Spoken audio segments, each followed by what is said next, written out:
Welcome to Top Sports Talk, presented by Top Sports News. I am one of your hosts, Caleb Generette. Next to me is Isaac. Isaac, how are you doing? Oh man, I'm doing all right. As the kids would say, mid. I'm mid.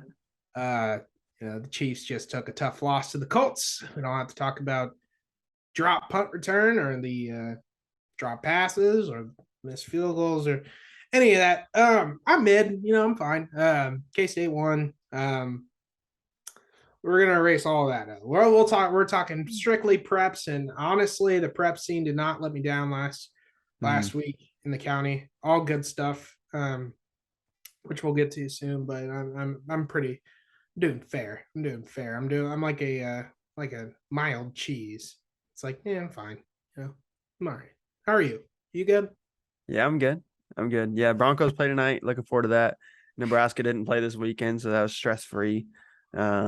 Yeah, just looking forward to it. Great week at great week of high school sports, though. Great week of high Yeah. school sports. The migraines you don't get from watching Nebraska football must be pretty nice. Man, my head feels great this weekend for some reason. It's crazy. No idea. No idea. But now Broncos country, let's ride. Let's go, baby. We gotta get those we did I just say we? You gotta go get those Hey. 49ers, man. Golly. I I would like to see a good game. I really There you couldn't care go. less who wins because you know, it's been a bad day, bad football day. But I don't know the score of the Bucks Packers game, but Brady might be losing, so that's good. But I think he is. I think he still is losing. So, we'll see how that ages tomorrow. right, Once the right, episode is published, but let's get to it, man. right. Let's So, let's let's skip the NFL heartbreak and let's dive right into all right. So before we start, I want to thank our gold sponsors, as always, Invista Credit Union and Family Guidance Center, for continuing to sponsor TopSports.news. Also, wanted to shout out the TSN Ticker. It's been going great. A lot of people using it. I'm using it, getting a lot of help from it. Just families and parents from all over sending in scores, sending in stats. Really helpful tool, really easy tool to use. Just go to the site and you'll see all the instructions there. And couldn't get any easier, honestly. So before we start on football, a lot of football this week. Isaac's going to wrap up some of the other sports that happened, and it was some good sports for some city teams. I heard. Absolutely. I'll start out with tennis real quick. Hayden girls tennis has been in a drought for a long time in terms of city titles for golf, or not golf, tennis. And they kind of snapped out of that drought as they won a singles and a doubles for the city. Sophomore Ainsley Zelita, she won singles, so she was number one in singles, and then the doubles team of Lauren Sandstrom and Emily Sheets for Hayden. They led the way. They beat Seaman by just one. It was 26-25, so it was right there. Personally, I would have been happy either way because Seaman or Hayden would have won, but I'm glad it was great competition. I'm glad Hayden finally got that city title under their belt. And Rick's doing some research to figure out Rick Peterson, Pistol at Top Sports News, figuring out when the last time Hayden won a city title. Just know it's been a very long time. So the fact that they won the other day is a huge accomplishment and a huge deal for Hayden's program. So congratulations to Ainsley, Emily, and Lauren on a stellar performance for city tennis. Cross country, Lenny Narogi from Topeka West. We talk about him every week. He took a first place finish in the varsity Crimson race. Is hosted by KU at Rimrock yesterday. Lenny finished with a 16-minute flat time to take the gold. And you know how I am with numbers. I'm glad he finished with a flat time. I don't need to do the Google search of the milliseconds, the teraseconds, the what comes after that, and the deciseconds, and the only seconds I'm really concerned about is what I'm going to get at Thanksgiving, where I'm going to go round two. That's the only kind of seconds that I really am good at. So 16-minute flat time. Thank you, Lenny. Thank you, Lenny. I appreciate He it. knows. He knows. Lenny's my guy. He knew. He watched the last episode and said he struggles. Let's get him some help. Let's finish Help with him the out a little flat bit. time. My guy, Lenny. Volleyball.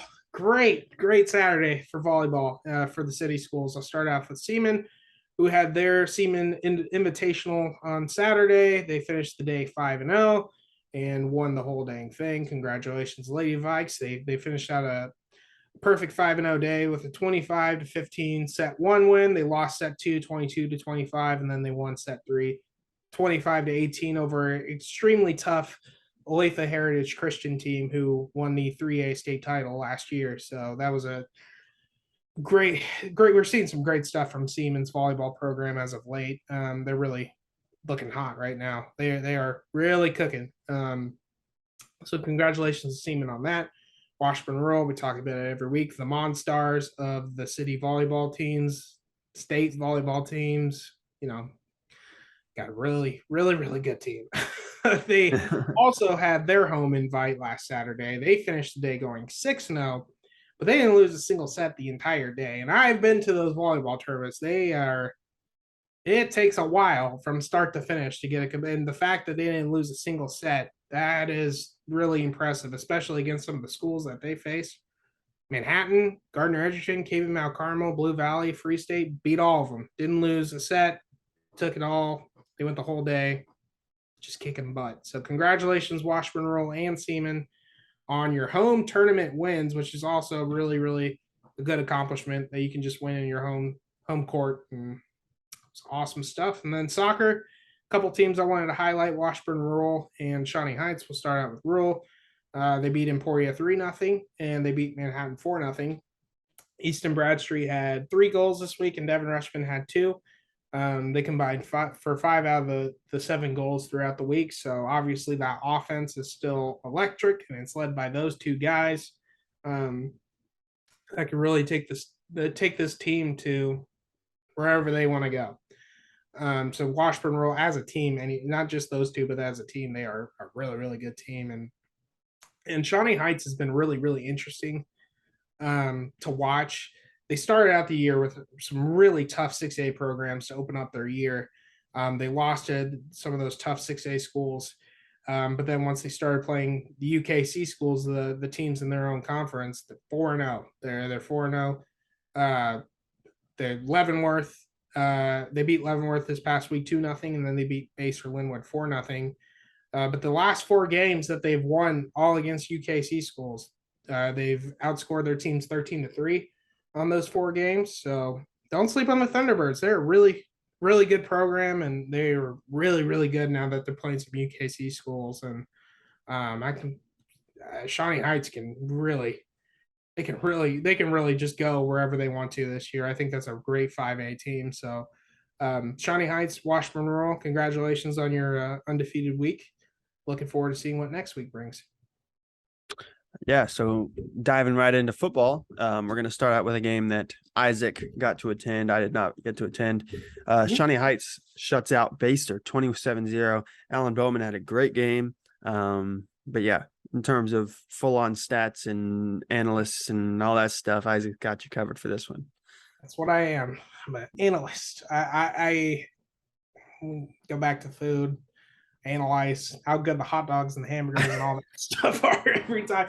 I am living my best life at these high school football games, man. Mm-hmm. But what's better than a good hot dog, ketchup and mustard on it? For my hot dog connoisseurs, hamburger connoisseurs, ketchup, mustard, perfect combo. Don't give me no relish. I don't need none of that. I don't need no relish or so what's the what do you put on hot dogs? You scoop it in. It's put it on a hot dog. What is it called?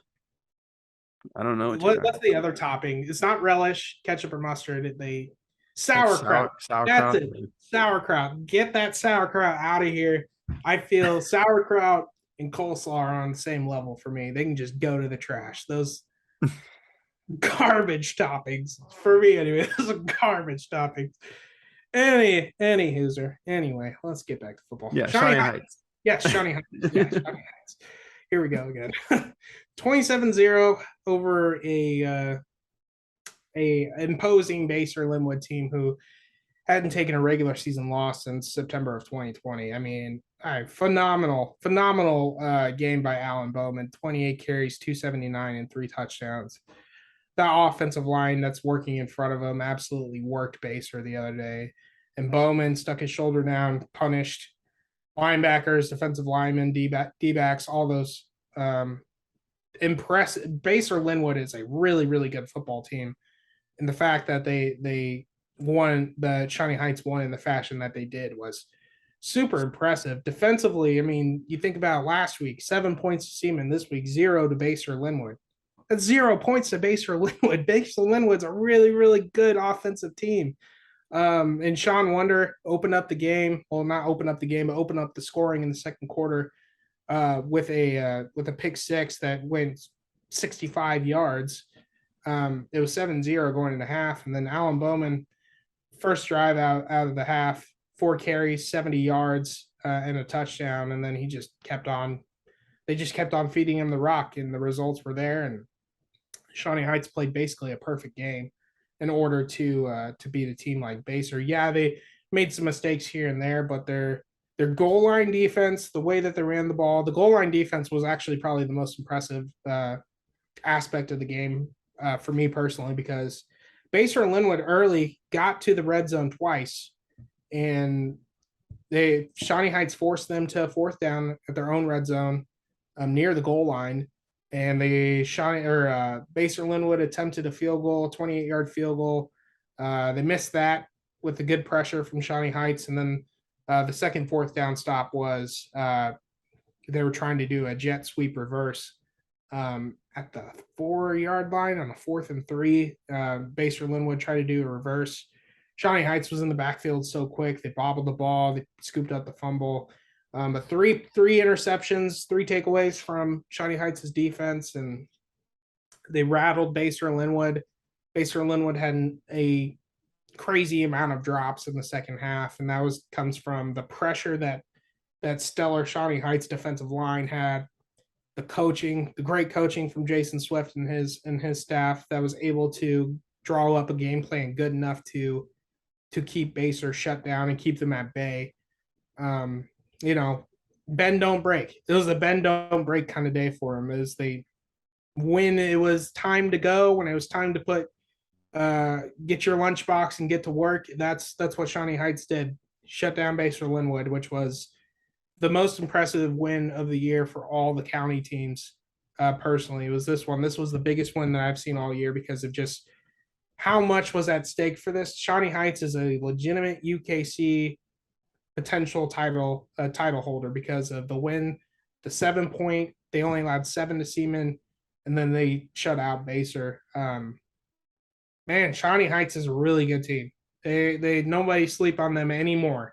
For anybody that slept on them before with graduating 30 seniors last year, those are all gone now after the last 2 weeks of holding that ground attack from Seaman less than 100 yards, and then the next week Baser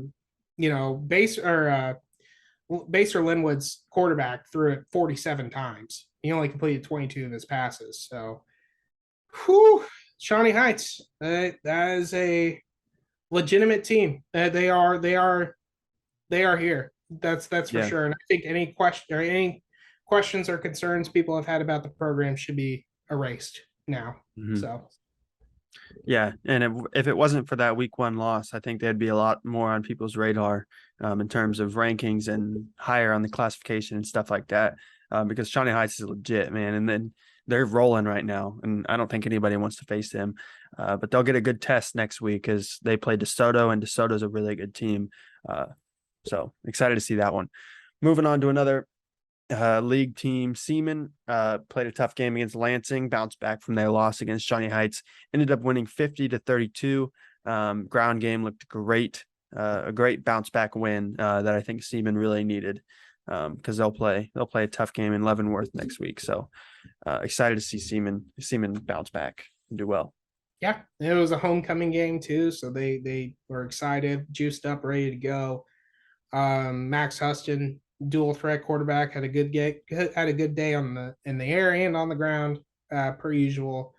Jack Bloom, Had a couple important. I guess he had one really important touchdown to kind of seal the deal near the end of the game. But uh, Bryson Vaughter, 155 yards on 29 carries, and Bloom had 132 yards on 12 carries. So the ground game of Seaman's legit after getting basically embarrassed by Shawnee Heights the week before in a great game. It was the Shawnee Heights Seaman game Mhm. was also a really good close game because Seaman's defense is legit too.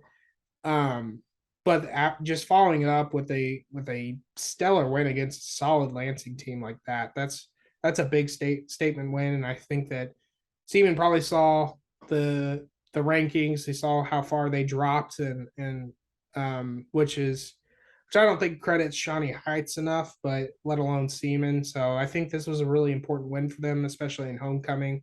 Um, Establishing the ground game that's going to be trademarked this year in that spread offense. But the defense was great as well.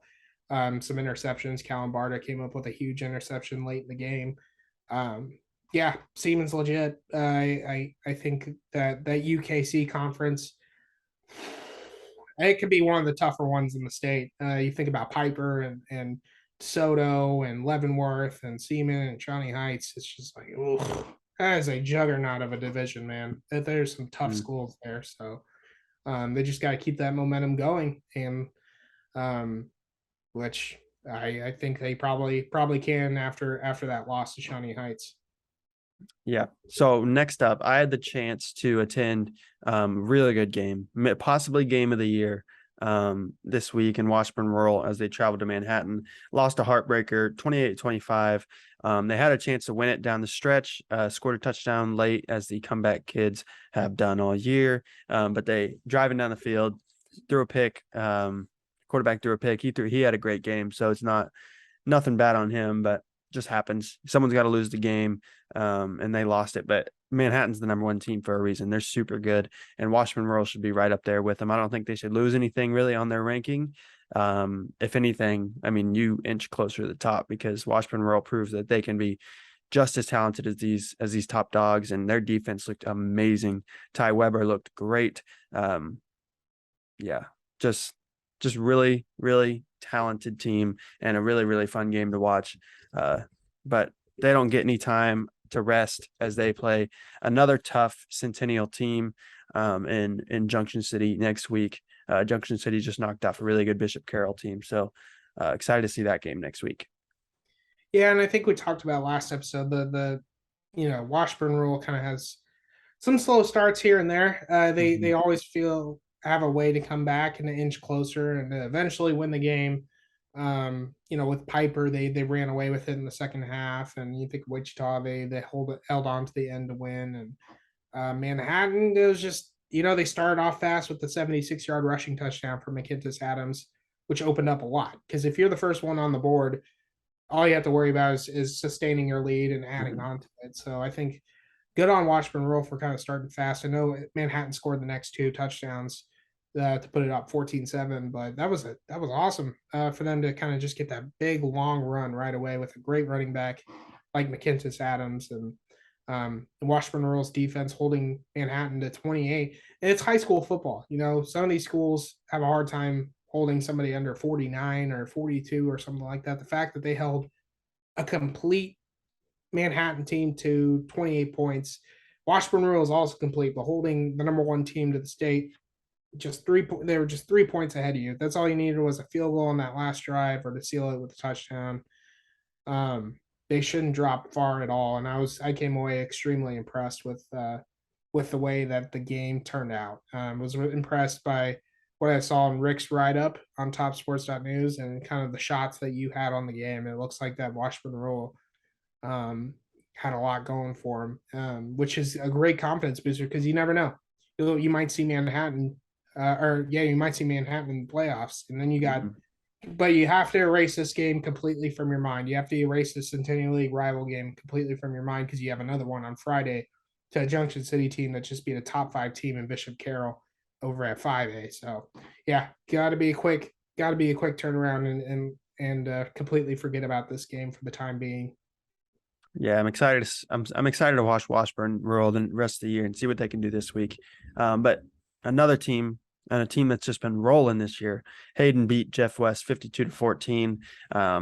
It's looking like they've been unstoppable. They've been unstoppable. They played a tough schedule so far, and they've just made it look easy. So they play Perry Lecompton next week, and Perry Lecompton's always got a good program. So excited to see what that can turn into.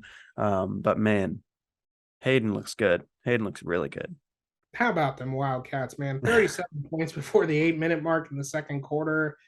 JC Cummings running the ball, Finn Dungy catching the passes, and that was a great way to open up your district play, District 4 in Class 3 against a pretty solid Jeff West team. They just ran through them. It was a blowout, and which is also impressive. They can, because Hayden's played really good schools. They've played Silver Lake, they played Rossville, and they've played Olpe. So man, Hayden's hot, man. Hayden is rolling.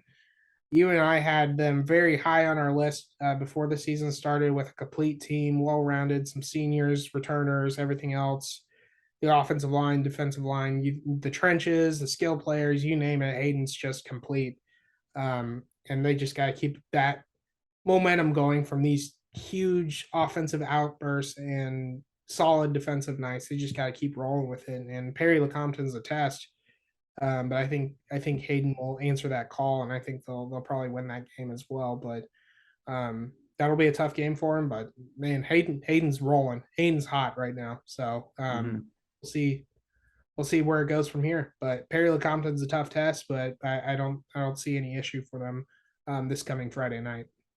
Yeah, and then as you mentioned, a tough game. These next two teams is probably the definition of tough game. So we're going to tackle two of them in one. Rossville, Silver Lake. The war on 24 is here. Silver Lake's coming off a tough loss to Rock Creek, but I wouldn't take anything from that. This game's still going to be great. Rock Creek's a really good 4A team, so maybe the 3A. Rock Creek's a really good team, and Rossville just destroyed Atchison County in a great bounce back win after they started off a little bit slower than usual. But yeah, always a tough game, and jealous that Isaac gets to attend it this year. But I do not think it'll disappoint. Hopefully I can get out there. We'll see. I hope you can. 3 in a row for you, boy. Three war on 24s in a row. As soon as you said the word tough, I was like, I know who you're talking about. So yeah. I'm so excited for this one. I mean, the rosters for both schools, they're so complete, well-rounded, and talented, and the rivalry is just it's awesome. They hate each other so much, and this rivalry means so much to them. And when a game means that much, not named the state championship, it's going to be a really high quality matchup. They met last year with the state title on the line too, and Silver Lake has a bad taste in their mouth from last year, so I think Silver Lake's looking for some revenge. Rossville had a great win against Atchison County, a blowout win that they'll look to kind of sustain. But Derek Thomas has been here before. Logan Pegram hasn't coached the War on 24. He played in it when he was on Silver Lake, but I'm excited. It's a shame I have to pick one of those schools to win in my pick six contest, and the pick six contest over at topsports.news, which you can check out. Pistol's kind of kicking my butt right now, but you gotta go check it out. And Silver Lake, I know you're gonna pick Silver Lake, Rossville. I know you're gonna pick Rossville, but what do I do? What do I do? I don't know. I don't pick between those two. I feel like that they're like my children, my media children, because I love Rossville and Silver Lake just as much. So yeah, I'm so excited to cover this, though. I think the story is going to be so good, and I'm looking forward to writing up on that and doing some interviews and talking to the winners and the losers afterwards, kind of get an insight on that. But let's go. Another year, War on 24, another year. It's perfect. That's what football is all. It's what's football. It's what football's all about, baby. Tear to my eye. Yeah. See that?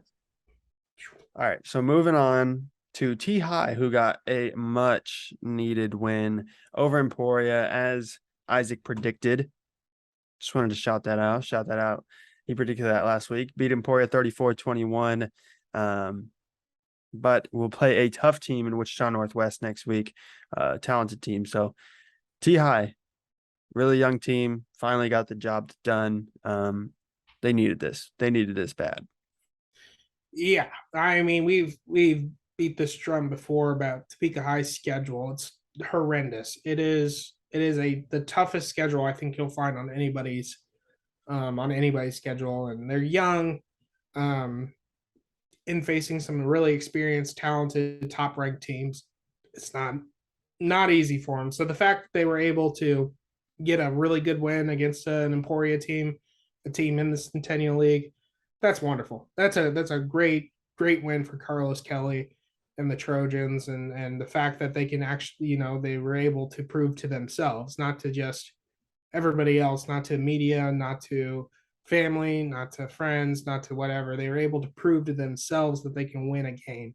And I think that's extremely important for your confidence, especially going on the road to Wichita or, wherever you have to go to for the rest of the season. I think that win was just as important as you'll find. And think about this is a completely different team from week one to a team that got absolutely blown out by Mays and Avery Johnson and Mays to now. Now I feel like that they're for 34 points on the board. I think that they can really work with something there. I think if the defense can contribute the way that they did last week, I think Topeka High can compete, and I think that was a great win for them. I think that was an important win as well. So good on you, Topeka High. It was awesome to see. Yeah, and their stud player Kennedy coming back is really important. He had a sack last week. Yeah. So super important for them, super important for their success going forward. Looking forward to see what they can do against Northwest. T West, another game Isaac attended, lost to a tough Piper team, another team that's just played a brutal schedule. And T West just been outmatched. It's just not falling their way really. Lost to Piper 49-0. But yeah, I'll let you take this one away since you were in attendance. Yeah, it was Hummer Sports Park, man. It was a week for them. They had game Highland Park on Thursday, and then Topeka High on Friday, and then the Saturday morning at 11 a.m. game, which actually I like a lot. I love those 11 a.m. games. That was fun. Um, but yeah, Topeka West turned the ball over a little too much on some options, some speed options, some pitches, the deliveries on some of the pitches on those option plays and those run plays just didn't look clean. I think because Piper was in the backfield too quick, but Piper did not play a perfect game defensively, even though the score says from 49-0. Piper uh, missed some assignments on the defensive backs. They let some receivers from Topeka West get some separation, but Topeka West wasn't able to capitalize on Piper's offensive outburst. Piper had 49 points in the first half, so and then Topeka West wasn't able to score. Malachi Berg still had an amazing performance despite things not working for him in terms of some of the pressures and everything else and some of the just football things that don't go out your way. Mm. But the turnovers and penalties, they had a lot of penalties, a lot of turnovers, and those things get cleaned up. And I think Russell Norton knows that. Those things can get cleaned up. Those things can be fixed. So I expect, their delivery and just knowing the offense and the system and everything else, having guys buy into the system completely. I think Topeka West will be fine. They got the talent. They just need to get fully acclimated in the system. I know we're halfway through the season, but things take time. New coaches take time. Things just it just takes a while sometimes. So there were some passing plays that looked really good, and there were some extra effort plays that were really impressive. But running clock in the second half, you can't really get an analysis on that. But the first half, it was some missed opportunities and penalties kind of haunted Topeka West early. Yeah, it's just story of their season so far. Hopefully they can pull one out. Um, who do they play next week? I didn't have it. Oh, geez. I think I can probably find it pretty quick. I Is it think another tough team? Topeka West has Lansing on Friday at Lansing. They're going to hit the road to take on a Lansing team that's not too happy with the way that things turned out at Seaman. So I don't know. That could be a good game though. Lansing and Topeka West are both looking for a revenge game, so that should be fun. I hope that I hope that it's positive for Topeka West, and I hope things go well for them. Yeah, yeah, I hope so. Anything positive that Topeka West can pull out of the season is going to be a bonus. So, really pulling for them. Another team that's seen nothing but positive this season, Highland Park, man. Oh my gosh. Yeah, Isaac was at this game. I'm jealous. I didn't get to go to this game. What was the final score? 74-0. yeah. Running clock. In the Oh first my quarter, talk about running gosh. clock in the first quarter, man. That's unfair, man. Them Scots, man. Them Scots. Well, that was the most points they've ever had in their school's history, too. 74 points. That was the best offensive game they've ever had in the school's history. Um, Opening punt return, like Harmon gets the ball first to open up the game. Highland Park forces them to punt. Trey Richardson gets the punt return, takes it 51 yards to the house. Next play, JC Harmon fumbles the ball. Very first pass play, Kawan Johnson passes to Trey Richardson for 39 yards.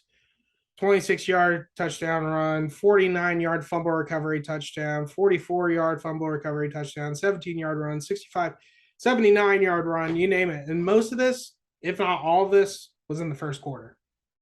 So, I mean, Harmon's rebuilding, obviously, but you look at some of the numbers that I have recorded on this story. Trey Richardson, 4 carries, 208 yards. That is insane, man. That is insane. Kawan Johnson, the quarterback, 2 carries, 91 yards. Um, you know, they only threw the ball once, and it was a 39-yard touchdown to Trey Richardson. So it's the defense. Oh, I guess the one takeaway, real true takeaway that I got was that you can actually kind of really think about is that their defense looked really good. I mean, they pumped up. They poked out the ball 6 times. They recovered 6 fumbles. All of that was basically in the first quarter. And Mackie James, a couple sacks, touchdown on a fumble recovery, another forced fumble, 7 or 8 tackles, and the running clock from the first quarter makes the time really fly by.